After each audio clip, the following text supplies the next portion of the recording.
Lorry ഡ്രൈവറെ വളഞ്ഞിട്ട് മർദ്ദിച്ച സംഭവത്തിൽ സഹോദരങ്ങൾ അറസ്റ്റിൽ. പുനലൂർ കുന്നിക്കോട് സ്വദേശികളായ അൻഷാദ് ഷാ, അജ്മൽ ഷാ എന്നിവരാണ് അറസ്റ്റിലായത്. തെന്മല ദേശീയപാതയിൽ കാറിൽ സഞ്ചരിച്ച സഹോദരങ്ങളാണ് കഴിഞ്ഞ രാത്രി ലോറി തടഞ്ഞിട്ട് ഡ്രൈവറെ മർദ്ദിച്ചത്.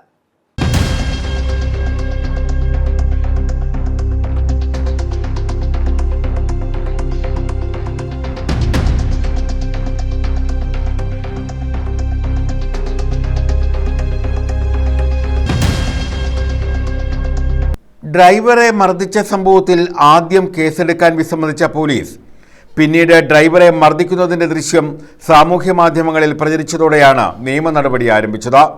ലോറി ഡ്രൈവർ കോഴിക്കോട് കരിവട്ടൂർ സ്വദേശി വിഘ്നേഷിനാണ് അക്രമത്തിൽ ഗുരുതരമായി പരിക്കേറ്റത്. വിഘ്നേഷിനെ പുനലൂർ താലൂക്ക് ആശുപത്രിയിൽ പ്രവേശിപ്പിച്ചു. കഴിഞ്ഞ ദിവസം രാത്രി 10:30 തിരുമംഗലം ദേശീയപാതയിൽ തെന്മല MSLലാണ് സംഭവം. തമിഴ്നാട്ടിൽ നിന്ന് വരികയായിരുന്ന ലോറിയുടെ റിവേഴ്സ് ഗിയർ ലൈറ്റ് പ്രകാശിക്കുന്നതിനെ ചൊല്ലിയുള്ള തർക്കമാണ് മർദ്ദനത്തിന് കാരണമായത്. കാറിലെത്തിയ 3 അംഗ സംഘം ലോറി ഡ്രൈവറുമായി തർക്കിക്കുകയായിരുന്നു. കാർ കുറുകയിട്ട് വാഹനം തടഞ്ഞ ശേഷം ഡ്രൈവറെ വലിച്ചിറക്കി ലോറിയിലെ കയർ കെട്ടുന്ന ഹുക്കിൽ തലയിടിപ്പിക്കുകയും തറയിൽ തള്ളിയിട്ട് മർദ്ദിക്കുകയും ചെയ്തു. സംഭവത്തിൽ തെന്മല പോലീസാണ് പ്രതികളെ അറസ്റ്റ് ചെയ്തത്. News bureau, Punalur.